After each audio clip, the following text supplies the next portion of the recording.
Why don't you see I love you? My name is James, and I've spent 3 years completely blind to what's been in front of me. I'm 34 years old, and I work as a software developer. I live in a modest apartment in a quiet building where everyone minds their own business. Or at least, that's what I thought until recently. The truth is, someone's been paying very close attention to me this whole time, and I've been too caught up in my own head to notice. Her name is Sophie, and she lives in the apartment across the hall from mine. I've known her for 3 years, since the day I moved into this building. She was the one who helped me carry boxes up the stairs because the elevator was broken. She's been the one who brings in my packages when I'm not home. She's been the one I've borrowed coffee from at 7 in the morning when I overslept. She's been there, consistently, reliably, completely present. And I've barely looked at her. Not in a cruel way. Just in the way that people are invisible when they're always available. When someone is always there, you stop actually seeing them. They become part of the landscape of your life instead of a person within it. Tonight, I have a date. Finally. After months of failed attempts on dating apps and painful encounters with women I had nothing in common with, I matched with someone named Catherine. She's a lawyer. She's beautiful. She has her life figured out. She seems like exactly the kind of woman I should be dating. Ambitious, successful, someone who doesn't need much from me except someone to occupy her evenings. So I stood in my apartment and looked at myself in the mirror and had a full crisis about what to wear. I tried on 4 different outfits. I changed my shirt 3 times. I spent 15 minutes trying to figure out if I should wear the nice watch my brother gave me or if that would seem like I was trying too hard. Finally, in desperation, I knocked on Sophie's door.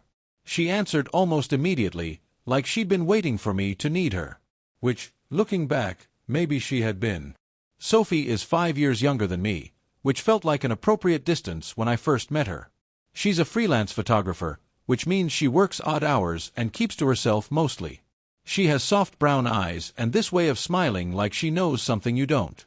She's beautiful in a quiet way, not the kind of beautiful that announces itself, but the kind that sneaks up on you when you're not paying attention. I wasn't paying attention. "Do I look fine?" I asked, turning in a circle to show her my outfit. "I have a date tonight, and I want to make a good impression." Sophie stood in her doorway and looked at me. Really looked at me. And I watched something shift in her expression, like she'd been holding something in and it just broke loose. "You look fine," she said quietly. "You always look fine. But that's not really what you're asking me, is it?" "What do you mean?" I said, genuinely confused. "You're asking me to validate that you're doing the right thing," she said. "You're asking me to agree that going on a date with Catherine is what you should be doing. You're asking me to be supportive of you pursuing someone else." "I don't understand," I said. And I didn't. Sophie had never said anything to suggest she wanted anything more than friendship from me. She closed her eyes for a moment, like she was gathering courage. When she opened them again, there were tears running down her cheeks. "Why don't you see I love you?" she said, and her voice was barely a whisper. "How are you this smart about code and this stupid about what's happening right in front of you?" I felt like the floor had dropped out from under me. "Sophie," I started, but she held up her hand. "No," she said. "You don't get to do this. You don't get to come ask me how you look for a date with someone else and then act surprised when I tell you I'm in love with you. I've been in love with you for 2 years. 2 years, James. And I've watched you date other people. I've watched you go on dates with women who don't appreciate you. I've listened to you complain about how nobody understands you. And the whole time, I was right here. Waiting. Hoping you'd finally see me." "I didn't know," I said, and I meant it. "I know you didn't," she said, and there was so much pain in those words. "That's what hurts. Not that you rejected me, but that you didn't even know I was trying." I didn't go on the date with Catherine. I called her and cancelled, gave some excuse about not feeling well. She was disappointed but gracious about it. Then I stood in my apartment and tried to process what Sophie had said. 2 years. She'd been in love with me for 2 years, and I'd been living my life completely oblivious. I thought about all the moments I'd thought were just normal neighborly kindness, the way she always made sure I had what I needed, the way she asked about my life, The way she looked at me sometimes like there was something she wanted to say but couldn't. I thought about how I'd taken all of that for granted. The next morning, I knocked on her door again. She answered, and I could see that she'd been crying. Her eyes were red, her hair was in a messy bun, and she was wearing an old sweatshirt with holes in it. She looked like she'd spent the night falling apart, which she probably had. "Can we talk?" I asked. "I don't think there's anything to talk about," she said, not making eye contact. "You have your date, I have my feelings, and we'll figure out how to be neighbors without it being weird." "I didn't go on the date," I said.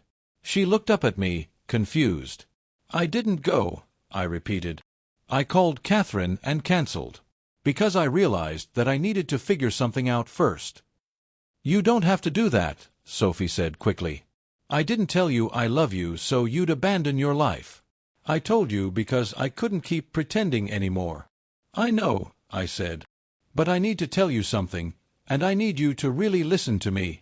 She stood aside, and I came into her apartment. It was exactly what I expected, warm, thoughtfully decorated, filled with her photographs. Beautiful photographs of the world and the people in it. I stood in front of one of them and realized it was of me. Taken months ago, I could tell by my hair. I was looking out a window, completely unaware of the camera. And the way she'd captured me, there was so much tenderness in the image. "You took this," I said, pointing at the photograph. "I take a lot of photographs," Sophie said quietly. "It's what I do." "You took this," I repeated, "like someone who loves what they're photographing. Like you were trying to capture something essential about me." Sophie's eyes filled with tears again. "Sophie, I need to be honest with you," I said. "I didn't know you loved me. And that's on me, I wasn't paying attention. I was too caught up in my own life, in my own pursuit of the kind of relationship I thought I was supposed to have. But that's changing. Right now. You don't have to say things you don't mean." "I'm not," I interrupted. "Listen to me. You asked why I don't see that you love me. The truth is, I didn't. But not because you weren't obvious. I didn't see it because I wasn't looking. I was looking away, at everything else, at everyone else. And I'm done doing that." I took her hand, and she let me. "I can't tell you that I'm in love with you," I said, watching her flinch. "Not yet. Not because I don't have feelings for you, but because I need to actually get to know you the way you deserve to be known. I need to see you the way you've been seeing me. I need to look at you and really see what you've been offering all this time."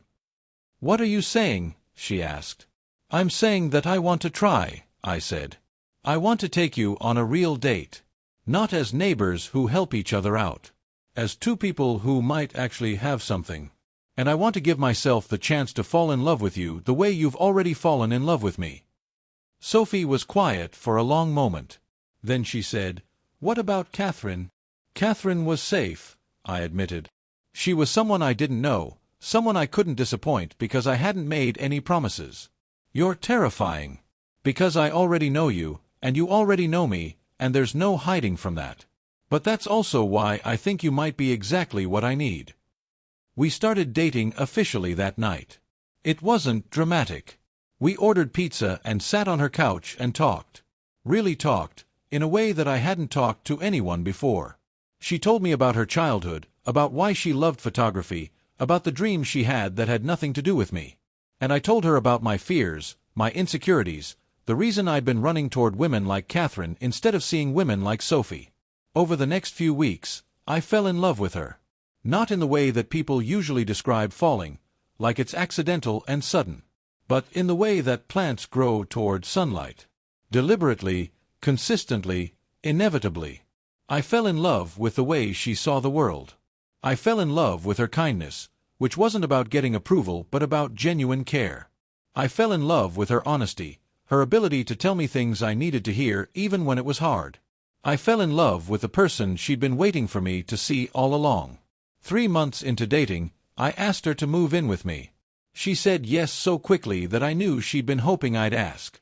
1 year later, I asked her to marry me. I did it in front of all her photographs, the ones she'd taken over the years, including all the ones of me that I'd never known existed. I showed her each one and told her what I saw in them now.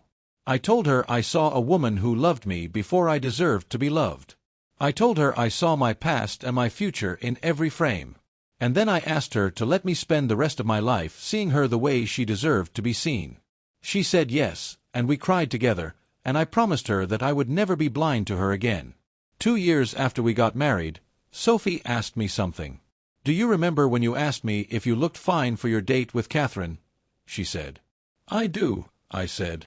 "That's the moment everything changed." "That's the moment you finally saw me," she said. "Not the moment I confessed. The moment after, when you realized that I'd been there all along and you'd been too distracted to notice." "I was stupid," I said. "You were human," she corrected. "You were looking in the wrong direction.